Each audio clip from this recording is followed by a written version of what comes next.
Hello, welcome back. This is the green segment of Limited Experiences Rivals of Ixalan Set Review. As always, I am Adam, and joining me is Chris.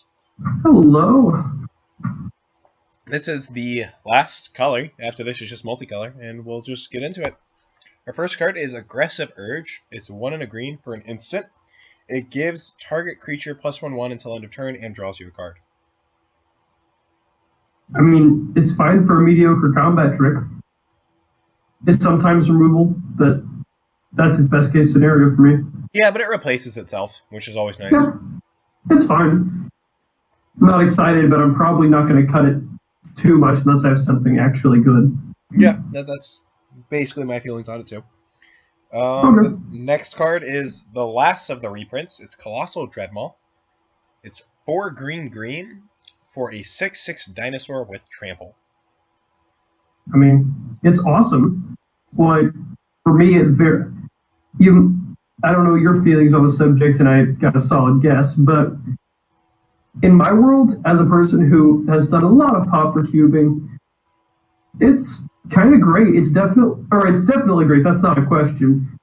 In my world, a lot of the time it's a bomb, and while that might be rose coloring my glasses, I still expect it to do well if you can get it off. Yeah, absolutely. This, it's kind of it's in a weird spot because it was a good finisher in Ixalan, but it's also like kind of replaceable as a good finisher. Like it did its job. It was a 6-drop, and the game ended when you played it 9 times out of 10. Like, yeah. I think you are a little bit overexcited about it, giving it a 4, but it's definitely a good card. I was perfectly excited about a 6-mana 6/4 trample, and then a 6-mana 6/5 trample, and then I was stoked about a 6-mana 6/6 when they put it in one of the Planeswalker decks, and then they actually printed it in the real set, and then I got super hyped. But moving on to Guilt Grove Stalker. It is 1 and a green for a 2/1 Merfolk Warrior, and it can't be blocked by creatures with power 2 or less. Note that cannot be blocked by creatures with lower power, so if you increase its power or win, since you're in Merfolk and green, it doesn't matter, it still can't be chump blocked. Yep. I think it's perfectly fine. It's completely serviceable. I would imagine it being a relatively average card in an average deck. Yeah, I'm okay with that. I feel like it would do very well if you gave it, 1 with the wind, because there are not that all fired many big flyers. Yep, that would definitely do things. A 4/3 flyer that can't be blocked by most of the other flyers in the format. Yeah. Continuing on, our next card is Hardy Veteran. It's 1 and a green for a 2/2 human warrior, and as long as it's your turn, it gets +0/+2, making it a 2/4. It attacks well. Yeah, I mean, it doesn't have a tribe, unfortunately, but it's a perfectly fine 2-drop. Yep. It's kind of weird that it gets a toughness boost on your turn, because generally cards like in that sense are during your opponent's turn, so that it works as a better blocker. But this can attack into 2/2s easily, and that's what you'll be doing with it, and it does that well. So this is a very good reprint, not one of the Ixalan reprints, but still a good reprint. This is Hunt the Week. It's great green removal, 3 and a green for a sorcery that you put a +1/+1 counter on target creature you control, and that creature fights a creature you don't control. It's a kill spell. Assuming you have a creature, it's probably a kill spell, because you're in green and your creatures are likely bigger than theirs. It is a pup spell on a kill spell rolled into 1, and that is usually what green ends up with, is an effect like this. And if you, assuming that you can get one or hoping you can get one, a Shapers of Nature makes this even better, because +1/+1 counter synergies, when you have +1/+1 counters, are great, funnily enough. Yep.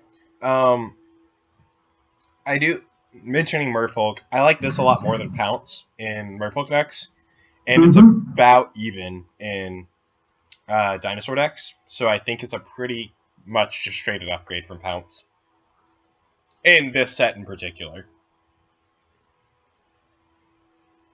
I also love the artwork, how you're inside the dinosaur's mouth, but... And poor Mr. Dubin, since his other brother, presumably, or sister, not sure, died in regular Exelon on Lightning Strike. Oh, did it? Yeah. I didn't know it's that. It's the something approaching Captain blank Dubin, last words. Yeah, it's like something Storm. Yeah. I know what flavor text you're talking about. I didn't realize it was Dubin also. That's funny. Alright, our next card, though, is Jade Bearer. It's green for a 1/1 Merfolk Shaman that when it enters the battlefield, it puts a 1/1 counter on another Merfolk you control. So make it into a 3/5 for me, a 3.5 for me. I'm intrigued. I was legitimately questioning whether that was a typo.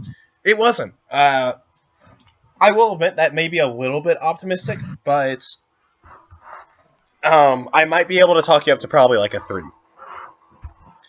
So this card isn't actually a 1-drop. No. It is... Think of it as Silvergill Adept. Not this card, but in a situation. If Silvergill Adept read blue-green 1, 3/2 draw card, make a 1/1 creature, that's excellent. But you're not really drawing a card because you're throwing out a Jade Bearer. No, which isn't that great. Silvergill would still draw you a card. Adding green to any Merfolk's mana cost, giving it a 1/1 counter and making a 1/1. You forgot the part where it makes you discard a card and get a 1/1 token. Well, I'm not saying the card's awful. Like, I have, in my mind, this wonderful, gorgeous play of turn 1 Kumina Speaker, turn 2 play another forest, double Jade Bearer on the Kumina Speaker, swing 4. That would be pretty great, but I'm pretty sure you're low on it. I will freely admit I think I'm high on it, but I think it's better than I'm the 2. Topping it at 2.5. Okay. This next one is along the long nice list of just perfectly fine commons. Jadecraft Artisan, it is 3 and a green for a 3/3 Merfolk Shaman, and when it enters the battlefield, target creature gets +2/+2 until the turn. It's fine. Like, there's nothing really wrong with it. It's a 4-mana 3/3, which is serviceable, and it has a small amount of upside, so I'm fine with it. I'll probably play it a lot. Yeah. I think the Jade Barrier is a better card than this, because a 1/1 counter is much, much better than a combat trick at sorcery speed. But I do think this is a good card. This also leaves a relevant body, though. In Merfolk, a 1/1 is a relevant body. Yeah, like you said, I do like this. It's serviceable as a 3/3 for 4. Not great, but serviceable.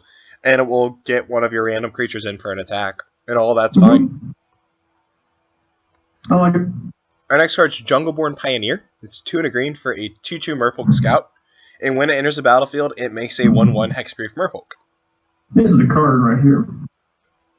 3 mana for 3 power and toughness on 2 bodies with relevant creature types, one of which has hexproof. Yep. I like it. It's a good card. I like it a lot. I actually like it. Not just, oh, this is a fine card that I'll play. Yeah. No, my 3s have, on average, been cards that I actually like. But I think it's good. I will probably jam as many of these as I can into a Merfolk deck and see what happens.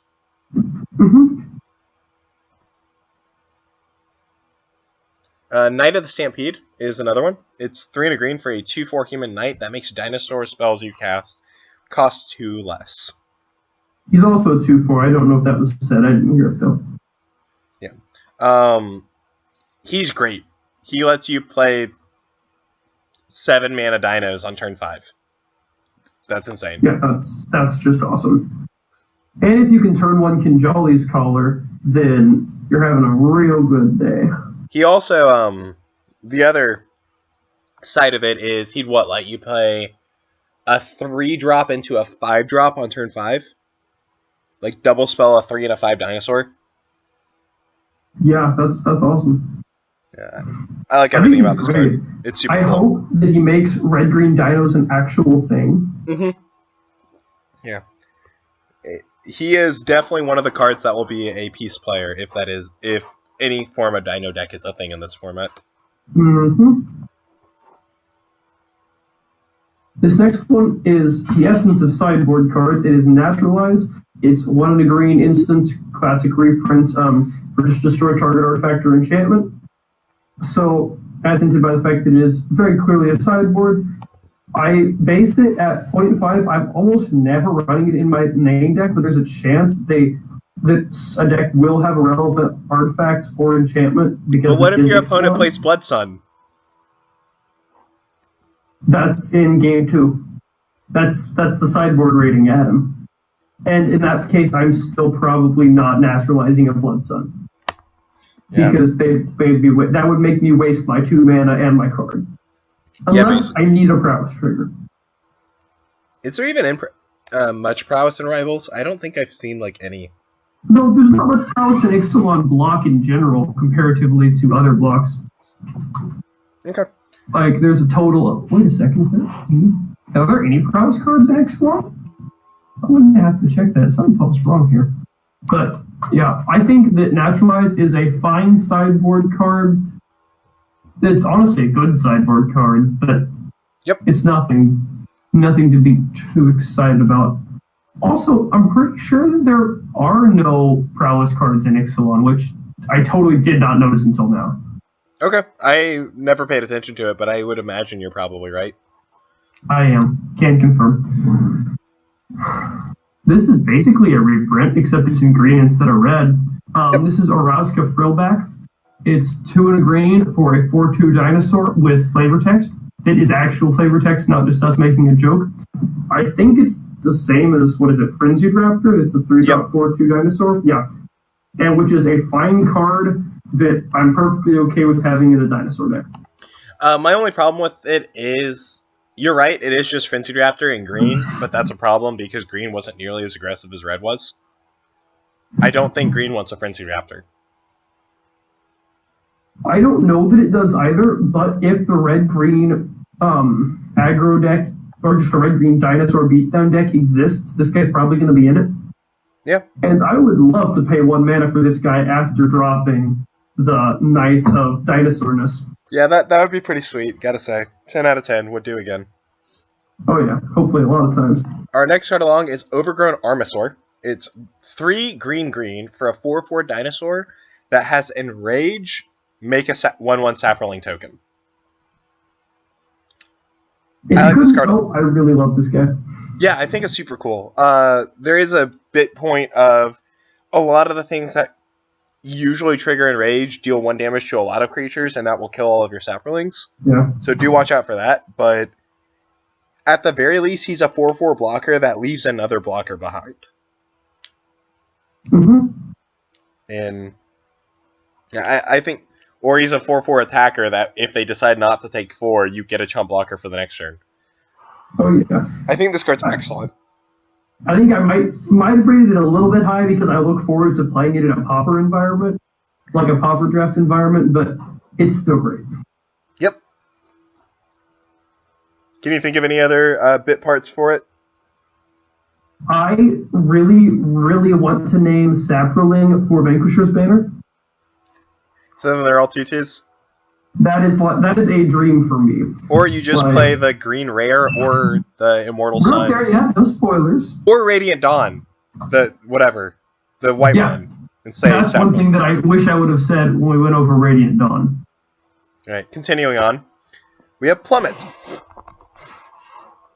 It's a sideboard card, but specifically it is 1 and a green for an instant that destroys target creature with fly. I mean, it does stuff. It's good removal, assuming they have flyers, which in this format, a lot of decks will have something that flies, so there's a chance that I might main deck it as a 23rd. I'm probably not, but it's a really nice sideboard card. Yeah. That's what I was thinking is, we said it about a different card. It's one of the last cards I would put in my deck, but I would put it in my main deck. Was it Shatter? Yeah. And because almost every deck has some form of flying in Ixalan, a lot of decks won the game by flying something over. And this kills it. And then after sideboard, if they have a good target or two, this becomes a great card. I mean, I look forward to the day when somebody won with the winds, they're like charging Monster Sword or something, and all I have at hand is a plummet, they swing in for what they think is lethal, and I just kill it. Yep. I believe that's our last common. So going into uncommons, we have Cacapodon. Yes. It's 3 and a green for a 2/5 dinosaur with enrage, untapped target permanent. Well, I mean, it's sometimes vigilance, or it sometimes gives another creature vigilance, or it sometimes ramps you. I mean, I feel like I rated it higher than I probably should. I think our average is actually closer, because a lot of the time we'll just take the 2. Yeah, you're like, it has pseudo vigilance and all this. They'll take 2. Every time except for when it's actually lethal, they take 2. It's not real ramp because it doesn't take you from 5 to 6. It takes you from 5, play a 1-drop, and then be at 5 again. Because you can't, like, tap the forest, float the mana, because then combat ends, and then you untap it, and then you lose the floated mana. So, like, it's not a real ramp card. It feels like it should be defensive. Like a 2/5 for 4. But then I really want to Voltron this. But then it's enraged just nothing, like if it's on defense. Untapping a permanent during your opponent's turn. It will very seldom be helpful.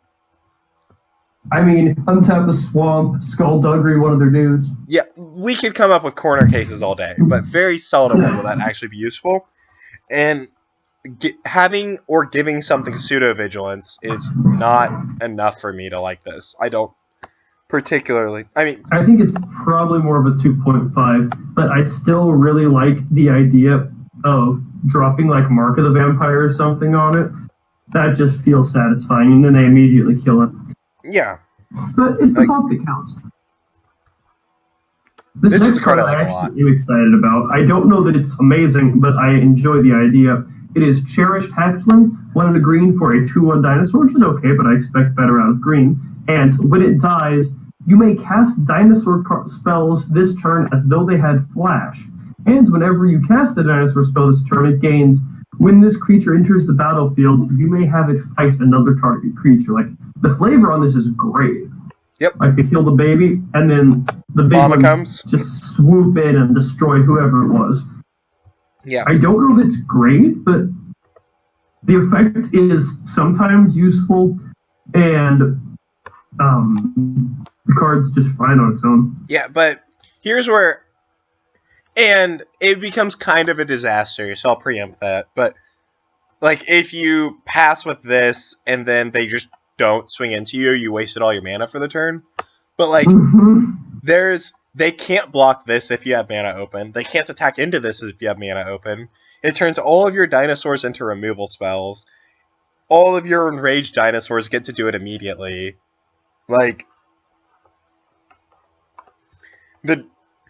see, what you do is you flash in the red one that deals 5 damage to a creature, and have it fight another one that deals 5 damage to a creature, and then they deal damage to each other, and you nuke 2 other people. It's so inefficient, but it'd be funny. Or just flash in 2 of them and have them fight the other things and kill 2 7-drops. But, like... I think this card will be... It's almost Threat of Activation, but that's wrong because it doesn't have an actual activated ability. But, like, if my opponent passes with 3 mana up and this card, I'm not attacking them. It's not Threat of Activation, it's Threat of being #triggered. Exactly.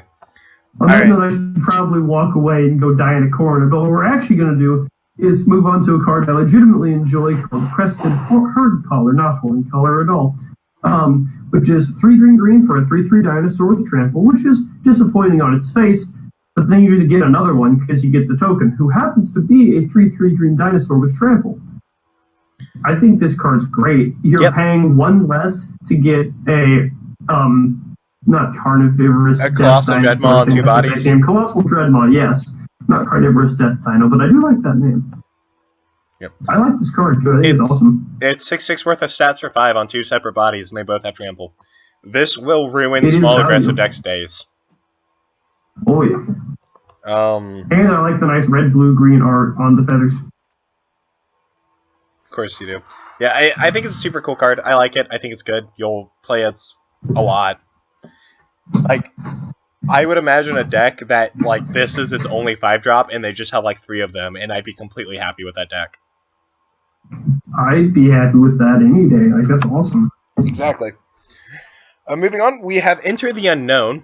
It's green for a sorcery. It makes a creature explore, and then you may play an additional land this turn. I'm kind of high on this card. I noticed. Getting to make one of your...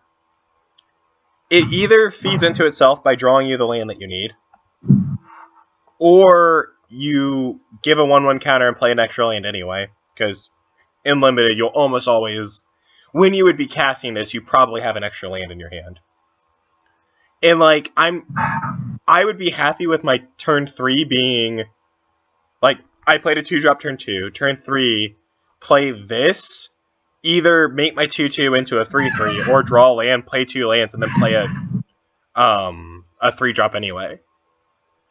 Like, do math. Come on. What do you mean do math? I have no idea what you just said. It cut out.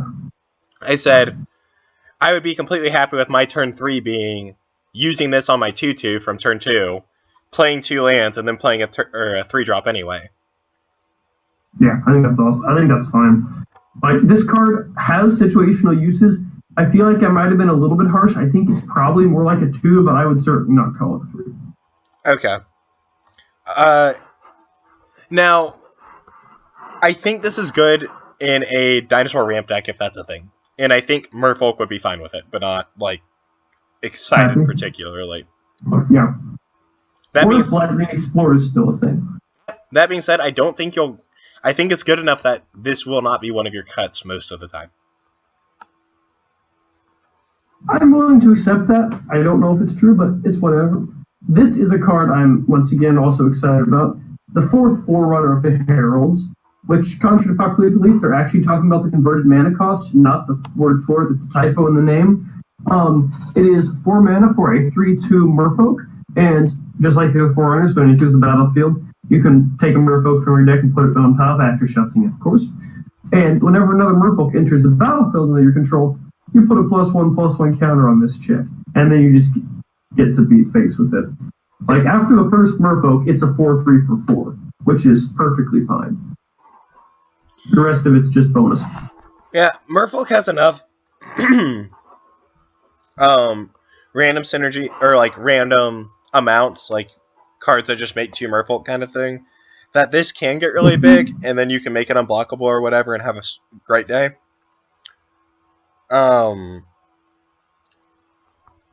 I think it's actually a 3.5. Like, I don't think it's really a 3. That seems wrong, but Huzzah. I would have said that anyway, because a 3 is what I gave the Pirate one, and this is clearly better than the Pirate one. Math is in there. Also, Aquatic Incursion gets a lot better when you have this card. That is true, because you make 2 1/1s, she becomes a 5/4, and then you pay 4 mana to play unblockable. That's a 4-turn clock. Yeah. I like it. I like it a lot. I think it's super cool. Good design. Mm-hmm. Our next card is Strength of the Pack. It's 4 green for a sorcery that you put 2 1/1 counters on each creature you control. This will end a game. I look forward to it strengthening my pack. Yep. In both meanings, of course. It's significantly better than Overrun, which is generally a very good playable in green go-wide decks. Significantly better. It doesn't get any form of evasion. But Overrun only lasts a turn. This doesn't. If you're playing Overrun, you're winning. Like, you've just won the game. That's your last attack. You don't Overrun when you're not going to win. Not always. Unless, you're right, sometimes you have a second Overrun in hand. Anyway, I like that you can, like, if your board is like a 5/5, a 3/3, and 2 1/1s, you play this, you swing in with your 2 3/3s, and you leave your 5 and 7 back if you're behind, kind of thing. And if you're not, you swing in all, or like 5/7 and 1/3, and leave the other 3 back. I like that the Oh no, stats I think stay this on. card's great and I like it. Yep, I like that the stats stay on it because it makes blocking viable. Like, it's a little bit of a stretch to say if you play Overrun, you just won the game because removal's a thing. But you're right, and that's because if you play Overrun and swing out and don't kill them, then you lose. And this isn't that. You can still keep playing afterwards and be fine because all of your people are bigger now, which means they'll be favorable against your entire opponent's board. Side note, I just realized how fun it is to have cards with the word pack in the title because they come from Magic packs. And this just seems like there's a lot of fun in there. Like, oh, Pack Guardian. Gnarly pack. Oh, it's a gnarly pack you got there. But in all honesty, I should probably shut up about that nonsense and move on to our other new friend, which is Swiftward. It is 1 green, so 3 mana for a 3/3 merfolk with flash, and that's already great. When it enters the battlefield, target merfolk you control gains hexproof until end of turn. I.e., you've got a counterspell. This card is dumb. Like, a 3 mana 3/3 flash is already a good card you will play a lot. And then it just randomly works as a counter to removal. Like, yeah, and you can counter their removal and then have a blocker like that. Yeah, like if they try to remove a 2/3 pre-combat or whatever, you play this, your 2/3 survives, and you have a 3/3 still. Like, this card's great. Next up is Thrashing Brontodon, also great. Same mana cost, interestingly. 1 green for a 3/4 dinosaur. If you pay 1 and sacrifice it, you can destroy target artifact or enchantment. I think this card's actually amazing. Yep. Even ignoring the fact that it has a very relevant creature type. It's part of its strength is that its ability doesn't require it to tap. So you can do something like attack with this, and then after damage, kill their equipment or whatever, and that's great. Also, 3/4 for 3 is, like, fantastic. Those are very strong stats. Like, we were hyped about a 3/3 for 3. You got anything else to say about it? No, I really look forward to playing this card. Yep. This next card is very much a letdown. Thunderherd Migration. It is 1 green for 1 of the additional costs. It's a dinosaur, or it's the dinosaur one, so you can reveal a dinosaur or pay 1. And you get a Rampant Growth, which is fetch a basic land card onto the battlefield tapped from your library. I like Rampant Growth. I love Rampant Growth, but this card is a rare shifted, worse Rampant Growth. Yep. I was looking for like a really cool dinosaur or something. I agree, but this is a card I will still play most of the time in a green dinosaur deck. So same. It's just really disappointing from the likes of Silvergill Adept and pretty well all of them, except for maybe one of the original Orwin ones. Yep. Continuing on. Rares. Into our rares is one of my favorites. It's Deeproot Elite. 1 and a green for a 1/1 Merfolk Warrior, and whenever another Merfolk enters the battlefield under your control, put a 1/1 counter on target Merfolk you control. So he's a 2 mana 1/1, which isn't spectacular, but every Merfolk puts a 1/1 counter on something. They can grow themselves, they can grow him, you can Voltron up a Jade Guardian. Get 2 of these down and watch your opponent cry. Turn 1, the unblockable Merfolk. Turn 2, this guy. Turn 3, 3 mediocre 1/1s for 1. And then you have a 4/4 unblockable. And turn 4 is Aquatic Incursion. Yeah. Now you're getting it. Aquatic Incursion, it should have been a 5. I take back my rating. It's actually a 6. Really best card in the set? No. Clearly. I do like this card a lot. I think it's great, and it's going to play really well. Especially this since Merfolk do have random 1/1 counter synergy. So just, even if he, like, you don't do any, like, shenanigans with him, and he's just, all of your Merfolks are 1/1 bigger when they enter the battlefield. Merfolks with 1/1 counters on them do things in Rivals of Ixalan. Mm-hmm. However, moving on to this next card, which is kind of the textbook definition of a bomb. It is Galta Primal Hunger, who a lot of you will recognize from the promo. It is 10 green for a 12/12 legendary creature Elder Dinosaur, but it costs X generic less to cast, where X is the total power of creatures you control. And if that wasn't enough, it has Trample. So first, yeah. Something amusing I learned about cards like these that I just wanted to share. The X, where X is the total power of creatures you control. If one of your creatures has negative power, like you give a creature -4/0, it actually counts negatively. So Which is a very nice touch. Yeah. So like if you have a 2/2, a 3/3, a 4/4, and then a -1, that would be 9, but it's actually 8 because the -1 counts. I think it's fantastic that's like... It's just like Wild Beastmaster, if you remember from Return to Ravnica, when she would attack all your other creatures you control with your +X/+X, where X is her power. If you dropped a -4, -0 on her, all of their stuff would get -3. Yep, it's really amusing.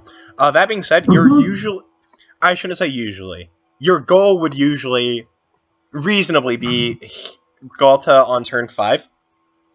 You would do something like a 2/2 on turn 2, a 3/3 on turn 3, like a 3/4 on turn 4, and then you can play him on 5.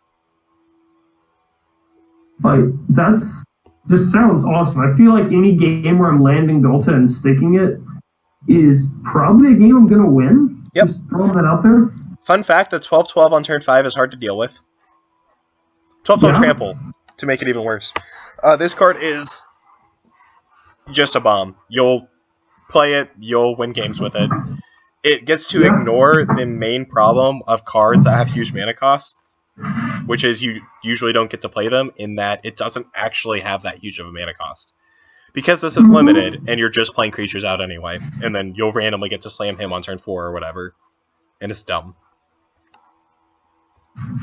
Our next card is Jadelight Ranger. It's 1 green for a 2/1 Merfolk Scout, and when it enters the battlefield, it explores twice. So it explores, you get to look at the top card. If it's a land, put it in your hand. If it's not, you put a 1/1 counter on it and can graveyard it, and then do it again. That can mean you flip a card that's a non-land, she gets a 1/1 counter, you leave it on top and flip it again, and she just ends up as a 4/3 for 3. Which is perfectly fine. That's super good. If you really wanted to, if you didn't trust the number of lands left in your deck, like, oh, I don't want this, but I want a second 1/1 counter. So, just leave it up, get the 1/1 counter, and then mill it away, and get the other 1/1 counter. Amusing. I'm done talking about this card on like a rating standpoint. I think it's great. It's usually going to be either somewhere between a 2/1 that draws you 2 cards, even if it's 2 lands, and a 4/3 that scries you. And everything within that is good.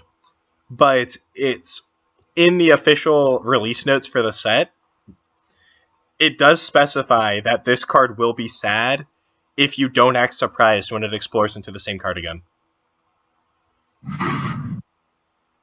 I always enjoy the release notes. I still haven't read them yet, though, unfortunately. So if you reveal a card, leave it on top, you have to act surprised, or she'll be sad, because she tried her hardest to explore again. Continuing on. Yeah, when she went on her path of discovery, now we get to do the same on occasion. It is Path of Discovery, of course, hence by bad jokes, which is 3 and a green for a do something occasionally enchantment. Whenever a creature enters the battlefield under your control, it explores, which unfortunately isn't the best because green is not a major token color unless you are the king of saplings or queen. That would discriminate. Because that sounds really fun, but no, okay. I rescind that a little bit. You can do blue-green merfolk tokens and still be fine, or literally any combo color of tokens, unless it's red-green. That's not the most likely, but I do look forward to getting this with some tokens. I just kind of dread the fact that I'm playing a card that does nothing on turn 4 in an aggressive format. Yep. And it's fine. It either makes all of your creatures 1/1 bigger or draw a card when they enter the battlefield, and that is a good enchantment. This artwork also runs into the one, or the sorcerer one that lets you play an additional land. She's the one that's leaving behind the path, if you didn't realize that. I'm scrolling right now. I didn't click that at all. Yeah, you can see her green footsteps lead up and go to Araska. Yep, I see it now. I like it. I like it better than the card. Onwards and upwards, we have Tendershoot Dryad. Not necessarily the best rare in the set, but might be my favorite. It's 4 and a green for a 2/2 Dryad with Ascend, so you can get the City's Blessing from it. Every upkeep, you get a 1/1 green Saproling token. That's every, not your. So it works on your opponents too. And if you have the City's Blessing, your Saprolings get +2/2. So all of your Saprolings are 3/3s. I'm hoping right after release they errata him or her right to be legendary so they can be my new mono green Saprolings. Sure. Because Saprolings are very good with City's Blessing. I want 2 of these, and then my Saprolings are 5/5s, and then I'm just having a grand old time. Yeah, but they'd be better when you play Vanquish's Banner. A thing to note, if this dies, your Saprolings do go back to being a 1/1. So, like, if you chump block, or not chump block, if you eat, like, a 1/1 Vampire Soldier with a Saproling, and then this dies, that Saproling will die, because it will become a 1/1 and have 1 damage on it. Yeah. Rules. I like them. But it's still a Saproling, which is awesome. I like this card a lot. I think it's super good, I think it's super cool, and I think it was very well designed. And the token looks amazing in this set, in case you haven't seen it. I like the Saproling token a lot. It's cute. Uh-huh. This one's less adorable, but that doesn't make it much less awesome. It is Wayward Swordtooth. Feel free to sing Kansas. I'm not listening. It is 2 to green for a 5/5 dinosaur, which is already great. What's the downside? Well, it has a sin, so that's a downside if you don't like reading. But you can play an additional land on each of your turns. But he or she can't attack or block unless you have City's Blessing. I mean, yeah. This is a 2 mana more. Is it Exploration, the enchantment? Exploration, you may play an additional land each turn? That's... Exploration's a sorcery. Okay. I think. There's an enchantment that does it. I'll figure it out. Regardless, it was old, but, I would play a card that's green 2 enchantment, play an additional land each turn, this becomes a 5/5 once you have 10 lands. Like, yeah. I think this card is good. I think you'll play it a lot. I think it will be great in Dinosaur ramp decks. Playing out an additional land a turn is a big game. Like, going from... Because this also counts the turn it enters. So you play this on 3, play an additional land, have 4. On turn 4, you have 6 mana. Assuming you have the lands to do it. Yeah. And being at 6 mana on turn 4 is insane. You're playing a 3/3 that makes you a treasure, and I'm playing Colossal Dreadmaw. Moving on, we have World Shaper. I don't like this one as much. It's 3 and a green for a 3/3 Merfolk, which is a fine rate. It's not great, but it's fine. When it attacks, you may mill your top 3 cards. So you may put the top 3 cards of your library into your graveyard. And when it dies, you can put all the lands from your graveyard onto the battlefield tapped. So it's like... So it's a 3/3 for 4 that mills you 3 every turn. It's a like pseudo ramp Crucible of Worlds. It's weird, but you can't like guarantee that your lands are in the graveyard, and it has to die for you to actually get that effect. The pieces don't seem to be there, but it is still a 4 mana 3/3, and like that is a fine low point. I'm smelling a standard deck with 4 Evolving Wilds, this guy, and then just a few basics, maybe about 8, so that you can get them all with the thing. So you can just Evolving Wilds over and over. You'll never win, but you'll be able to Evolving Wilds like 12 times. So that's all that matters. Yep, this does get really good with Evolving Wilds. That is something I didn't see about the card. So if you have Evolving Wilds, this card does become a lot better, because it guarantees you. I would imagine you're usually not going to be able to use its top ability, which it is a May, so you don't have to. And you're usually not going to, unless you know Like, you play the Brainstorm Merfolk, you know your top 2 cards aren't good, so you mill them both, kind of thing. Mm-hmm. Most of the time, you're probably not using it, though. So it reads as a 3 and a green, 3/3, with minor amounts of upside. Which altogether is a fine card. It's fine. I think we're at our Mythic. We are. Yeah. Is actually interesting. It is Polyraptor, which is 6 green for a 5/5 dinosaur, which that on the surface is very disappointing yet also exciting, so it makes me wonder what's in store. What's in store is a raging dinosaur that when it's dealt damage, you make a token that is a copy of itself. So that's amazing. The joke of this is when Polyraptor gets hurt, he makes more Polyraptors. Now, as I said earlier in the red review, if you have Forerunner of the Empire and a way to make it indestructible, which I don't actually think there's any way in the set to make this indestructible creature, Polyraptor goes infinite, because a Polyraptor enters, so you have Forerunner of the Empire, deal damage to everything. Polyraptor takes damage, it makes a Polyraptor enter, a dinosaur enter, deal damage to everything, and so on. If you can also choose to kill your Forerunner of the Empire, just deal 3 damage to it on Polyraptors entering, and end up with 8. That's just how the math works. So, if you have that very specific combo, you have an 8 mana, make 8 5/5s. Which is reasonably playable, I would say. It's a little bit more than reasonably playable. I think this card's super good. I like it. I know 8 mana is a lot. I know that it's probably a mistake to play it, and I'm going to jam as many as I get. But that won't stop you. It won't. So. I will play it all the time. Imagine if you have this in like Kinjali's Collar and the Herald of the Stampede, and you get this down on turn 5. I would love that. It would be my dream. Right. Yeah, that's a thing that, if it happens, you will have to send me a screenshot. Oh, 100%. That's a requirement. Yep. I'm excited to play with this card. I think it's super cool. Even, like, playing against it, I think it's a super cool card. Like, what it does is very neat. Yeah. And this is the exact card a dinosaur ramp deck would want. So, if that deck exists, this is... Which, all the pieces are there. So the question is... A... It's like a 2-part question. It's either, did the format slow down enough to make it viable?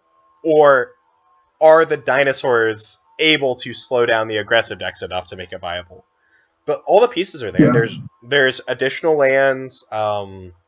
There's cards that, like, find you basics. There's good top end. There's big size blockers. So, and if it's there, this is the card that you want to have for it. Yeah, I'm with you on that one. All right, that wraps up the green portion of our set review. Yeah, join us and eventually for the rest of it. Yep, we had only multicolor to go. And, of course, colorless and land, which come with that. But... Yep, multicolor, artifacts, and colorless, and lands are all being done at the same time. That is our last set review to do, and that will be coming up next. So stay tuned. See you next week.